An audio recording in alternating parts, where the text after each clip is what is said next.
ईमान अपने घर जाने वाला था, जा रहा है। अस्सलामुअलैकुम जी, मैं मारियली, आप देख रहे हैं मेरा चैनल। रजब और ईमान की सुलह का मिशन कामयाब, लेकिन ईमान के घर वापसी के लिए रख दी गई हैं कड़ी शराइत। क्या ईमान को उसका पूरा हक मिलेगा, और वो हक कौन सा है जिसके बारे में बार बार कहानियाँ सुनाई जा रही थी? क्या ये हक अलग घर का है? ईमान का ताज़ा तरीन व्लॉग में फैंस के सवालों पर बड़ा रद्द-ए-अमल। लाइव में आकर शराइत बताने की कहानी क्या निकली है? सुलह कौन नहीं होने दे रहा?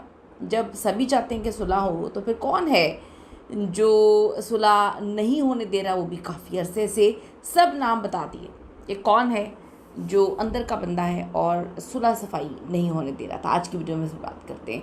रिक्वेस्ट है चैनल को सब्सक्राइब करें, आपकी सपोर्ट की ज़रूरत है, और वीडियो को आपने आखिर तक ज़रूर देखना है। जैसा कि आप सब बहुत अच्छे से जानते हैं कि ईमान की तरफ से रजब को भेजा जाता है गेट वेल सून का कार्ड, और बड़ा जज्बाती कार्ड था। एक ऐसे मौके पर कार्ड जब लोग तसव्वुर भी नहीं कर रहे थे कि मामला जो है यहाँ तक पहुँच सकते हैं, क्योंकि सबको लग रहा था कि कहानी ख़त्म हो गई है। रजब ने काफ़ी दफ़ा कह दिया बस दिस मैरिज इज़ ओवर, और बस ख़त्म हो गई है, आगे बढ़ना चाहता हूँ। लेकिन कहीं ना कहीं वो ये भी बता रहा था कि उसकी ज़िंदगी काफ़ी इनकम्प्लीट है। फिर ये कार्ड आता है, और पर्दे के पीछे सुलह की संजीदा कोशिशें जो हैं चलती हैं। अब अंदरूनी ज़राए ये ख़बर दे रहे हैं, बल्कि काफ़ी बड़ी ख़बर दे रहे हैं, कि दोनों ख़ानदानों और करीबी दोस्तों की मदाखलत पर ये सुलह जो है वो तो हो गई, लेकिन ईमान की वापसी अपने ससुराल जाने के लिए कुछ शराइत जो हैं वो रखी गई हैं। ईमान ने पहली बार व्लॉग में साफ साफ कहा कि कुछ बातें ऐसी हैं जो बताने की नहीं होती। चलें जी, शुक्र है अब ऑन को साइड पे करके ईमान ने ख़ुद भी जो है वो बातें की, क्योंकि ऑन तो अजीब व गरीब किस्म की बातें कर रहा था और लड़ाई वाले मामला ही हो रहे थे। तो शुक्र है अब उसको किसी ने चुप करवाया। याद है कि अब तक ईमान ने अपने व्लॉग में कभी भी रजब भट्ट के नाम तक का जिक्र नहीं किया। जब भी होता था ऑन के मुंह से बहुत सारी चीज़ें कहलवाई जाती थी, और वो मामला हमेशा ख़राब करता था, चाहे रेहान तारी का पॉडकास्ट हो या टिकटॉक लाइव में हो। लेकिन अब वापसी के लिए क्या शराइत हैं? इन शराइत में सबसे बड़ी ये है कि अब रजब और ईमान की ज़ाती ज़िंदगी में किसी तीसरे बंदे की मदाखलत बर्दाश्त नहीं करनी। सोशल मीडिया पे घर के राज नहीं उछाले जाएंगे। ईमान को उसका पूरा हक और इज़्ज़त दी जाएगी जिसकी वो हकदार है। ऑन ने भी पहले इशारा दिया था कि अगर ईमान को उसका हक मिल जाता है तो अपने घर वापस चली जाती है। अब ये हक पता नहीं कौन सा, ये सच में नहीं पता। तो कोई साजिशी लोग हैं, अपने मफादात से महरूम हो जाएंगे। ये ऑन ने कहा था कि अगर वो अपने घर चली जाती है तो कुछ लोग वहाँ पे साजिश कर रहे हैं, उनके मफादात ख़त्म हो जाएंगे।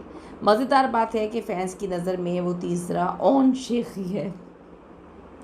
आई एम सॉरी, लेकिन फ़ैंस जो है ना, यकीन करें, बड़ी अजीब व गरीब किस्म की चीज़ें निकाल के सामने आती है। तो फैंस ने जब ऑन ने बात बोली तो फैंस ने नीचे लिख दिया कि हमारी नज़र में तो तीसरा बंदा आप ही हैं जिसके मफादात ख़त्म हो जाएंगे। खैर, व्लॉग के दौरान जब फैंस ने रजब भट्ट और ईमान की मौजूदा सूरत हाल और सुलह के बारे में धड़ाधड़ सवाल पूछे, तो ऑन ने इन सवाल का इनडायरेक्टली जवाब दिया। ऑन का कहना था कि पब्लिक इस वक्त रजब और ईमान की सच्चाई जानने के लिए बड़ी बेताब है और इनसे मुसलसल पूछा जा रहा है, लेकिन वो सफ़र के दौरान ये चलते फिरते इतने बड़े मामले पर अब कोई बात नहीं करना चाहते। ऑन ने फैन से एक बड़ा वादा करते हुए कहा, मैं बहुत जल्द अपने जो अनकरीब वीडियोज़ है उसमें तसल्ली से बैठ के एक आपसे सवालों के जवाब भी दूंगा, फिर एक लाइव सेशन करूंगा जहां रजब और ईमान के इस पूरे मामले पर खुलकर जो है वो बात करूंगा और सच सामने रखूंगा।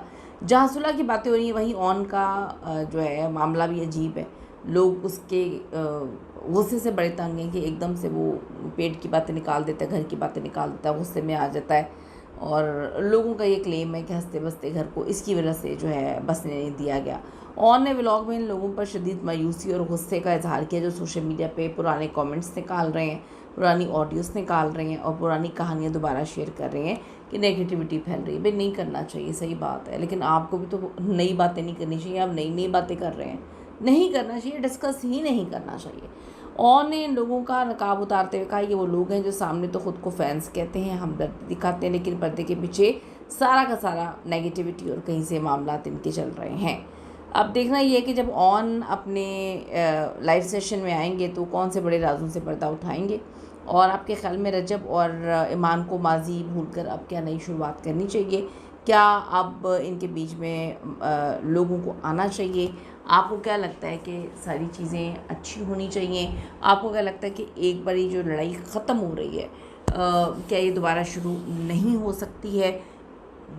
ग्रजेस जो हैं वो ख़त्म जब तक नहीं होते, मेरा अपना ओपिनियन ये है, क्योंकि मैं ख़ुद ये समझती हूँ कि दिल साफ़ तब तक नहीं होता जब तक आप अपने ग्रजेस को बैठ के क्लियर ना करें, वॉश ना करें, धोकर इसको साफ़ ना करते हैं।